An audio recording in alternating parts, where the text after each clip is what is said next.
সপ্তাহে সপ্তাহে যেতে হবে আল্লাহর ওলির মাজারে, শাহে আমানতের মাজারে, গৌসে মাইজবান্ডারের মাজারে। কেন? সপ্তাহে সপ্তাহে যখন আসবেন মনে থাকবে তাদের, বছরে বছরে কখন আসবেন মনে থাকবে না। আমার আল্লাহ বলছেন যাদেরকে চেনো তাদেরকে বের করে নিয়ে আসো।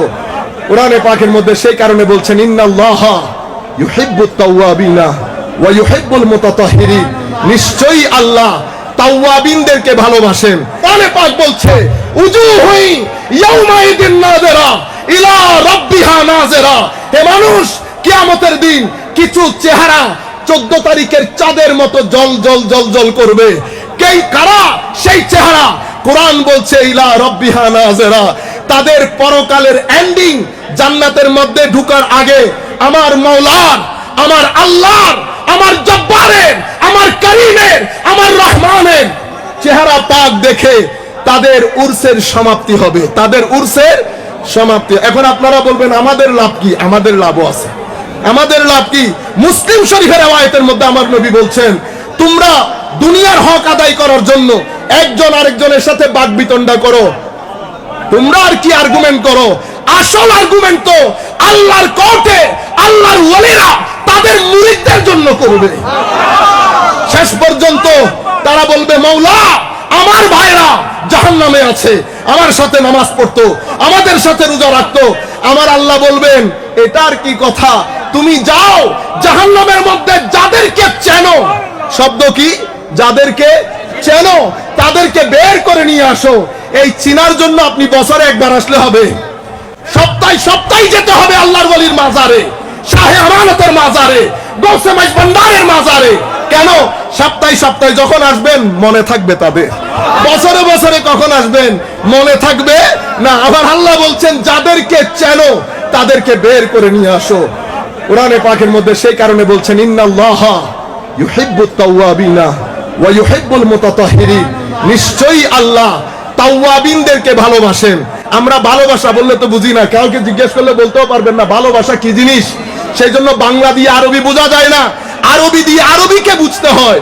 মহব্বত মানে মাইলুন নফস, মাইলুন নফস মানে আপনি কারো জন্য টান অনুভব করা, কারো জন্য আকর্ষণ অনুভব করা।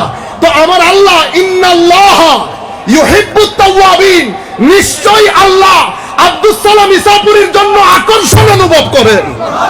কেন আকর্ষণ অনুভব করেন? কয়ে আব্দুস সালাম ইসাপুরীরা যখন খৌফ, খশিয়াত, ওয়ারা, তাকওয়া, আল্লাহর জব্বারিয়ত, কাহারিয়ত বুকে ধারণ করে যখন মাওলাই করিমের রাস্তার দিকে দৌড় দেয়, কি দেয়? দৌড় দেয়। হাঁটলে বলে তায়েব, দৌড় দিলে বলে তাওয়াব। পুরা সিনারিটা আপনার চোখের ভিতরে, মাথার ভিতরে আনেন। একদিকে আব্দুস সালাম ইসাপুরী দৌড় দিয়েছেন, দৌড় দেওয়ার কারণে তাওয়াব। আর আমার আল্লাহ বলছেন বান্দা যখন হেঁটে আসে আমি দৌড় দিয়ে যাই। তো মাওলা বান্দা যদি দৌড় দিয়ে আসে আপনি কিভাবে যাবেন?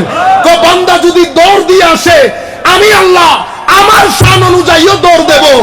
কোরআনের আয়াতকে এক পাশে রেখে আপনি যদি ভিতরের জগতের মধ্যে ওই দৌড়াদৌড়ি দেখেন, একদিকে আব্দুস সালাম ইসাপুরী দৌড় দেয়, আরেক দিক থেকে মাওলা দৌড় দেয়।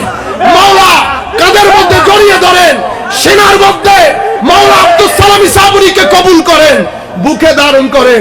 আমার আল্লাহ তখন বলেন আব্দুস সালাম তোমার জন্য আমার ভিতরে আকর্ষণ অনুভব হয়। কেন আকর্ষণ অনুভব হয় আমার ভাইরা?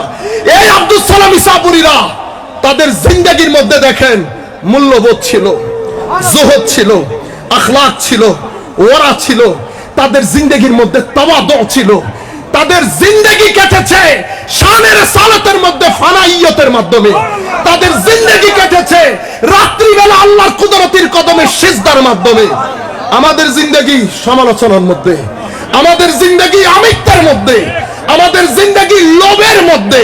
আমার নবী বলছে কারো ভিতরে যখন লোভ দেখে যায়, লোভ ঢুকে যায়, 10-12টা ছাগলের মধ্যে 2টা নেকড়ে বাঘ ছেড়ে দিলে যেভাবে ফাসাদ করে 2টাকে খাবে, বাকিগুলাকে মারবে, অনুরূপ ভাবে মানুষের ভিতরে যখন লোভ ঢুকে যায় এটা মানুষের ভিতরে ফাসাদ তৈরি করে। আশরাফুল মাখলুকাতকে নামাইতে নামাইতে এমন তলানিতে নামায় যেটার পরে, যেটার তলে আর কোনো তল নাই। আপনার সামনে আমার সামনে 2টা সিঁড়ি, একটা নফসের সিঁড়ি। এই সিঁড়ি দিয়ে যদি আমি নামতে থাকি এটা কিসের সিঁড়ি? এটা অশ্লীলতার সিঁড়ি, এটা অহংকারের সিঁড়ি, এটা ধোঁকার সিঁড়ি, এটা প্রতারণার সিঁড়ি। আপনি যখন এই সিঁড়ি দিয়ে নামতে থাকবেন, কোরআন বলছে সুম্মা রাদাদনাহু আসফালা সাফিলিন উলাইকা হুম কাল আনআম বাল হুম আদল। আপনি যখন নফসের সিঁড়ি দিয়ে নামতে থাকবেন, মাওলা বলছে চতুষ্পদ জন্তুর চেয়ে নিকৃষ্ট হয়ে যায় এই মানুষ। আর আপনি যখন কলবের সিঁড়ি দিয়ে উপরে উঠতে থাকবেন, কয়টা কিসের সিঁড়ি? কয়টা এশকের সিঁড়ি, এটা মহব্বতের সিঁড়ি, এটা আমরার সিঁড়ি, এটা ত্যাগের সিঁড়ি, এটা সিজদার সিঁড়ি, এটা মহব্বত ওয়াফা তাওয়াদুর সিঁড়ি। এই সিঁড়ি দিয়ে যখন উপরে উঠবেন, একটু কষ্ট হবে, একটা পর্যায়ে আসবে, আমার আল্লাহ দুই হাত টেনে আপনাকে আল্লাহর সিনার সাথে গিয়ে লাগাবে। কারণ আল্লাহ ওয়াদা দিয়েছেন ওয়াল্লাযীনা জাহাদু ফীনা লানাহদিয়ান্নাহুম সুবুলানা। আপনি যখন মুজাহাদা করবেন, স্ট্রাগল করবেন, আল্লাহ সুবহানাহু ওয়া তাআলা অবশ্যই আপনার জন্য দরজা উন্মোচন করবে। আপনি আল্লাহর ইবাদত করবেন আর রিজিকের সমস্যায় থাকবেন, এটা হতে পারে না। আপনি আল্লাহর ইবাদত করবেন, দুনিয়ার মধ্যে জলিল এবং পথভ্রষ্ট বিচলিত হবেন, হতে পারে না। আমার আল্লাহর একটা সুন্নত আছে, সুন্নত হচ্ছে যখন আপনি কলবের সিঁড়ি দিয়ে উঠবেন, আল্লাহ কি করবে? আমার আল্লাহ বলছে এমন রিজিক দেব তুমি কল্পনাও করতে পারবে না। নাম্বার 1, এমন এলম দান করব যেটা কিতাবের মধ্যে পাওয়া যায় না। মানুষ কিতাব থেকে কথা বলবে, তুই সেনা কুলে কুলে কথা বলতে পারবি। আমার ভাইরা, আল্লাহ রাব্বুল আলামিন এলম দান করেন। 2, 3 নাম্বার আল্লাহ ইজ্জত দান করেন। 4 নাম্বার, লোক যখন ফিতনা ফাসাদের মধ্যে থাকবে, মাওলা আপনাকে একটা সুন্দর সিঁড়ি দরজা দিয়ে ফিতনা থেকে বের করে দেবে। ইয়াজআল লাকুম ফুরকানা, একটা ফুরকান দান করবে। মাওলাই করিম আপনার গুনাহ ক্ষমা করে দেবেন, আমলগুলোকে আরো পরিশোধন করবেন, আল্লাহ আল্লাহর নৈকট্য দান করবেন। কখন? যখন আপনি কলবের সিঁড়ি দিয়ে উঠতে চাইবেন। এটা সুন্নত ইলাহি। আর আল্লাহর সুন্নত যেটা, ওয়ালান তাজিদা লিসুন্নাতিল্লাহি তাবদীলা আও তাহবিলা, এটা কখনো পরিবর্তন হয় না। মাওলাই করিম আমাদেরকে তৌফিক দান করুক।